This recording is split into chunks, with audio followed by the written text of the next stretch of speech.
This meeting is a little bit different. This is in addition to our normal management committee folks here, we invited the Citizens Advisory Committee and other people to participate. And we really just thought it would be a good idea to get together after Superstorm Sandy and kind of talk about how the storm impacted the estuary, what people are experiencing, and then we're going to have a kind of a discussion about HEP's role and all this moving forward with coastal resilience and that sort of thing. So we have some special guests. George Pavlou, our Deputy Regional Administrator from the EPA, has joined us for some opening remarks. So briefly what we're going to talk about is the impacts of the superstorm on the estuary. Identify information needs. That's one of the important things, roles I think the estuary program can play is identifying information needs, additional communication that we need to do. And then, like I said, discuss the HEP's role moving forward from here. So Joe Siegel is going to be our facilitator. Joe, many of you know him from the HEP 2.0 experience, so he's going to be helping us out today. But we're going to start off with George Pavlou, our Deputy Regional Administrator. Say some words. Thank you, Bob. Actually, I do have pressing business to attend to, and I'm going to try and be brief as well, because one of the most pressing business that I have to confront with is addressing the needs that we're going to be facing with respect to their recovery portion of the operations for Sandy. But it is good to be here. When I was approached to give opening remarks, without hesitation, I said absolutely yes, because I view the people who work on the Harper Estuary program a vital and important part of EPA's business and a priority, because I personally know a lot of the people who are involved on the committee here. I know them so well that I can be very, very frank and transparent and honest with them in terms of pushing forward the agenda. And just like Sandy, hitting this area and this area being declared a disaster, by the president, I'm a firm believer in opportunities, that we can take advantage of whenever a disaster, hits this area. When Sandy hit us, there was a need for, cooperation and collaboration between the feds, between the feds and the states, between the feds and the cities, between the feds and the municipalities, between the feds and a lot of non-governmental organizations, environmental groups, environmental justice groups. But you guys have an opportunity now as we're moving forward to influence the course of events and the decision-making that will be made in the future as a result of the recovery operations. When Sandy, came ashore, with their 14-foot waves devastating this area, and this area not being prepared for it, and causing more damage than what was anticipated. We were there essentially, and our primary mission was to save life, to stabilize the operations, and be involved in response activities as part of our support assignment, emergency support assignment that FEMA gave us. But we are stabilizing the situation right now. I do understand there is, thousands and thousands of people being affected by the storm at this point in time. But from our end, we need to move into the disaster recovery framework. And there is opportunities there because FEMA has activated 6 recovery support functions. And it goes from, community planning, housing, infrastructure, health, natural resources, natural and cultural resources, and economic recovery. Each one of these functions has an agency that is the lead agency for the government. For example, for infrastructure, it's the Corps of Engineers. For natural resources and cultural resource recovery, it is Fish and Wildlife, the Department of the Interior. For others, for climate change, even though it is not part of the recovery operations, it is NOAA. The president already submitted $60.4 billion to Congress for a supplemental budget to allow us to move on to the recovery operations. There is a lot of money out there, and what we are trying to do is also inject a community engagement element into the decision-making process. We're already involved in having teleconferences with each one of the lead agencies. EPA is a primary agency in two of them. Health, which HHS is the lead agency, and Natural Resources, which DOI is the support agency, is the lead agency, and for infrastructure, housing, community planning, and economic recovery, we are what we call a support agency. But you guys, and I'm going to try and influence, the committees. You guys should be part, and you should be represented at these committees. One Sheldon.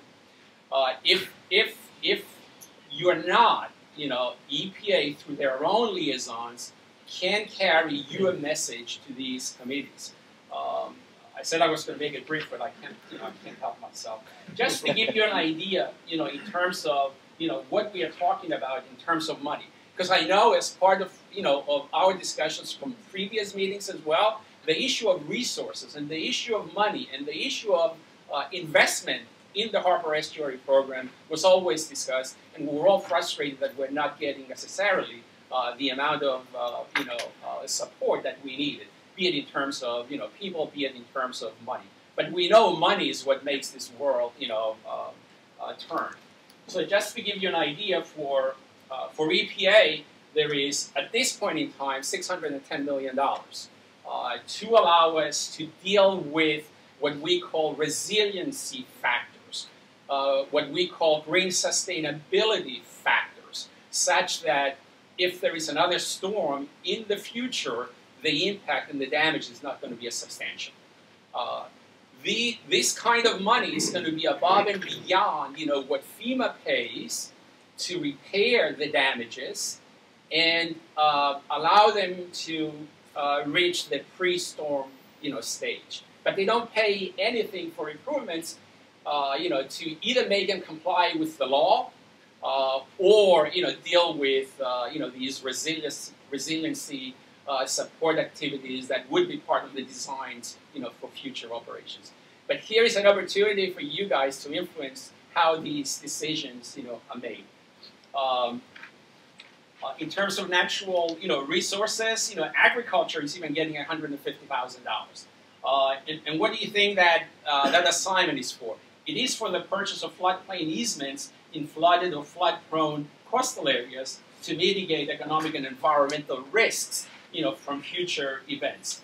NOAA is getting $360 million, to allow to provide technical assistance to improve, and this is the language, preparedness and resiliency in coastal communities, not only to improve the forecast and the modeling work that they do in terms of weather predictions, but to also support mitigation efforts and stabilize and restore ecosystems.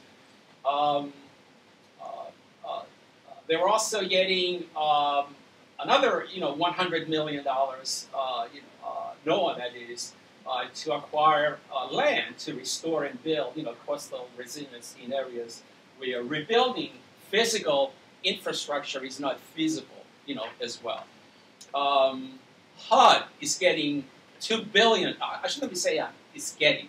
This is the proposal from the president to Congress, and our own information is that Congress is going to be acting soon as probably by the end of this week.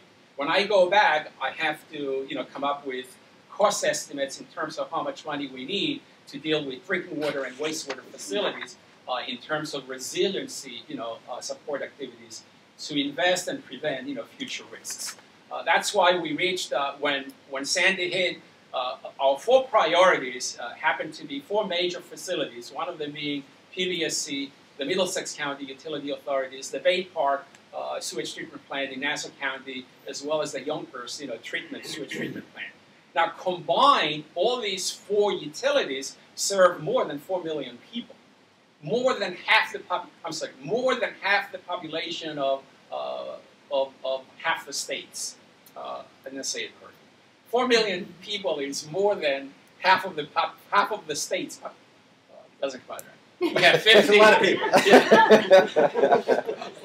Half the states do not have a population of 4 million people or more. That's what I was trying to say. And we purposely put that in the request to Congress to let them know that even though we're asking combined, for $600 million to help support PVSC, MCUA, Bay Park, and Yonkers, it is a lot of people that are being impacted as a result of these storms. So how do we proceed forward? I didn't mention the fact that DOI is getting $400 million, again, to mitigate the risk of future flooding operations and acquire and convert lands that cannot be redeveloped so that we can increase the resiliency of flood-prone areas. So there is a lot of money out there. I didn't mention the Corps of Engineers. They're also getting more than $3.8 billion for construction activities, for energy and water type of development.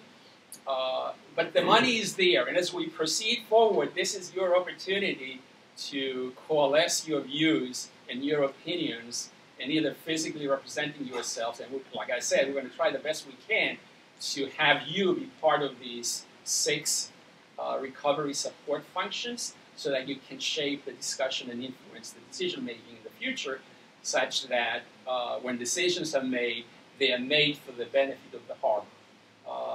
I know the major goal that we're trying to strive here is to improve the water quality of the harbor, and at the same time, make it a world class port. But here is the opportunities to physically influence, the course of future events for the harbor. So let's not waste it. Let's all work together. Let's all come up with some ideas in terms of what we mean by resiliency. It could be as simple as, taking some facilities off the grid and allowing them to have their own, energy, their own electricity. Or it could be as complicated as engineering wetlands or building berms and walls and jetties, but with environmental protection and improvements in mind. I forgot to say, because I see our Superfund representative here, that as part of our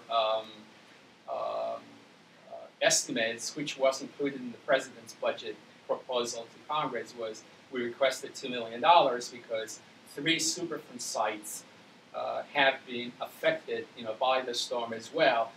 And the other thing that I'm trying to change is that anytime there is a storm and a catastrophic event, FEMA doesn't pay EPA or doesn't reimburse EPA for the amount of money that we're incurring to remediate the damages caused by the storms at Superfund sites.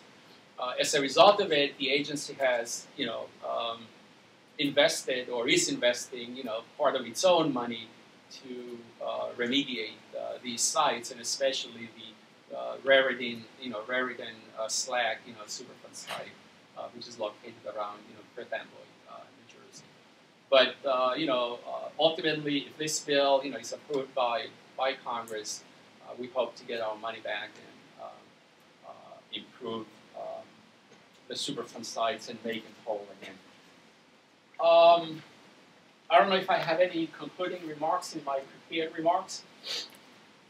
And I didn't go into the activities that we have done as a result of the response operations. But again, the storm provides us with an opportunity to build a better bay. As we rebuild, we're trying to keep a big picture in mind, as I said, through these recovery operations. We don't want to lose sight of the fact that the harbor is a natural resource for about, 16 million people, or so. We don't want to neglect the fact that our goal is to protect human needs and infrastructure by protecting the estuary as a whole. As bulkheads and shorelines are rebuilt, we should look for opportunities to do so in a more environmentally friendly fashion. Because even without the storm, we need to replace, bulkheads as well.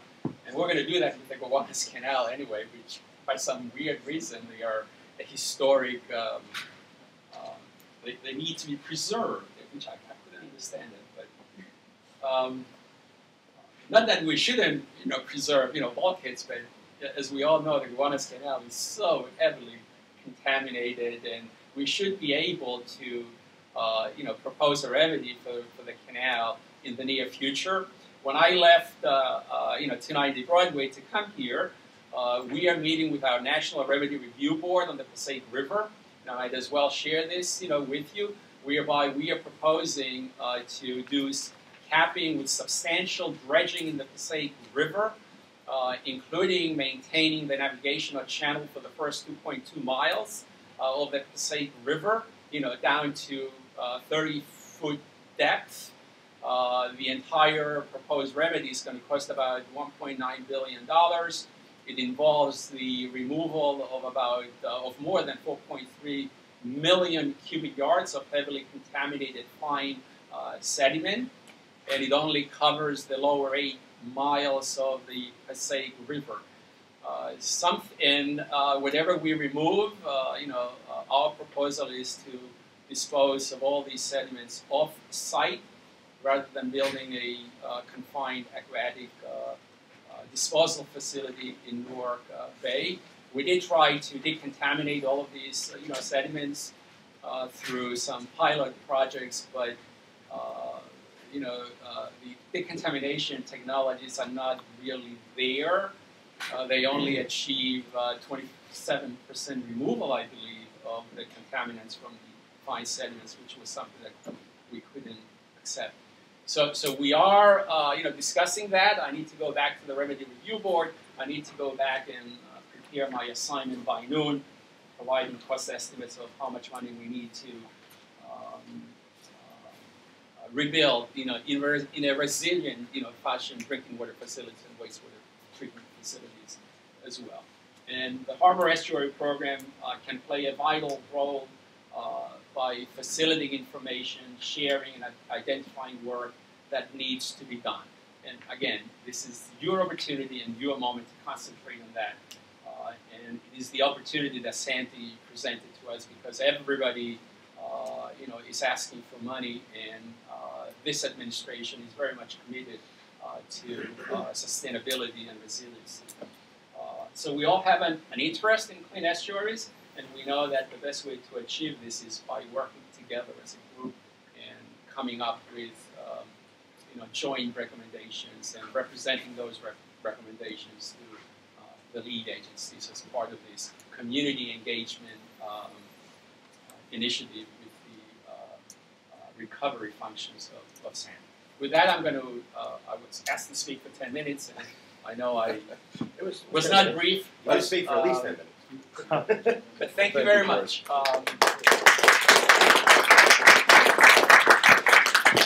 George, you have time for like one question maybe? Sure. Okay. Do we have any questions for George? Wow, you guys know, yes then. I know the NIH has a program with EPA looking at Superfund sites, and I understand that they're looking to spend some money. Do you have any idea what Health and Human Services is up to with Superfund sites? Yeah. I really do not know, Dennis. I know there is a bill in Congress, introduced by Senator, Lauderberg, with about $10 million to cover a 5-year period, that would essentially require EPA to evaluate and assess every single Superfund site that is part, not just in this area, but the entire country, that every time you have a catastrophic event, the agency goes out there and assess, the impacts. But I don't know what the National Institute of Health, is doing with Superfund sites. I know as part of the routine business that we do, ATSDR, which is essentially the same as CDC, do the health assessments and the health advisories for us by evaluating the data that we have and determining exposure, pathways and making recommendations on how the ultimate remedy is going to be protected. And at times, require us to take immediate action to dissociate, the risk from the environment or public health. But I am not aware of any NIH initiative. Yes? Just to follow up, of the $600 million, how much of that's going to the 4 treatment sites? Well, it's kind of a sensitive point for us. because when we presented this number, it was taken and it was proposed to Congress, but it doesn't name the 4 facilities, but it makes it open to all states impacted by Sandy. That's why I need to go back and come up with some more numbers above and beyond the $600 million of. Where did we come up with that number? Well, we felt that PBSC needed about $120 million to essentially take themselves off the grid and not rely on PSE&G. At least $40 million to come up with their own substation, or another $80 million in terms of hardening PBSC as a target and minimizing impacts. Say 80 million, 80 million for that, and then ultimately determine what those activities are going to be. It could be as simple as building a berm or a wall. The other one was MCUA, for New Jersey. We felt that, and by the way, PBSC was flooded completely, and their treatment system was killed essentially. It took them weeks of operation activities, but they are now, believe it or not, they are meeting the TSS standards in terms of their discharge. I'm not sure if they are yet there in terms of BODs, but in terms of TSS, they have made significant improvement. Yes, and we're almost there.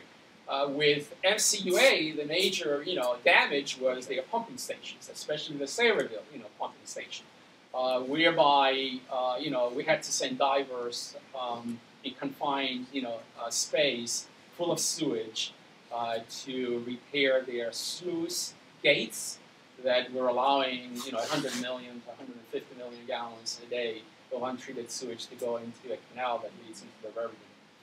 PBSC, as we all know, it's like a 330 million gallon a day operation. Multiply that by, I don't know, 3 weeks, 4 weeks, after Sandy, and you can, deduce, how much untreated sewage went into the bay all these times. And throughout the whole course, EPA was taking, samples and monitoring these activities, to see if there was, irrevocable, damage, to the bay. And then the same applied for Yonkers and Bay Park, whereby we used $1 million per acre. I'm sorry, per million gallons of effluent to come up with how much it would cost to build a wall around these facilities. By nature, treatment facilities are always built on lower areas to take advantage of gravity. But they also happen to be the prime target of, storm surges, as well. I know I can speak a lot, but anyway, but I really got to go. Otherwise, I'm going to get in trouble. Well, thank you very much. Have a good day.